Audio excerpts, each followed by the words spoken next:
কেজিএফ মুভির নায়ক ইয়াশকে জিজ্ঞেস করা হয়েছিল, আপনি যদি ইনস্টাগ্রামে এত ফলোয়ারের মধ্যে একজনকে ফলো করতে বলা হয় তাহলে আপনি কাকে ফলো করবেন? তো উনি উত্তর দিয়েছিলেন, সেটা আমার স্ত্রী। আমি আমার স্ত্রীকে ফলো করি, কারণ আমি মনে করি তিনি আমার একমাত্র বন্ধু। সে আমার জীবনের অংশ এবং আমি তাকে পেয়ে খুবই খুশি, নিজেকে ভাগ্যবান মনে করি, কারণ সে আমার জীবনের একটি শক্ত স্তম্ভের মতো।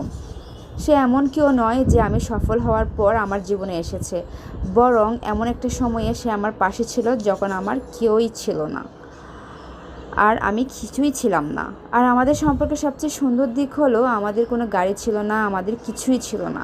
আমরা একসঙ্গে বড় হয়েছি, একসঙ্গে এগিয়েছি, আর আজ আমাদের অনেক কিছু আছে, কিন্তু আমরা যেটাকে সবচেয়ে বেশি মূল্য দিয়েছি সেটা হলো একসঙ্গে থাকাকে, একসঙ্গে বেড়ে ওঠাকে।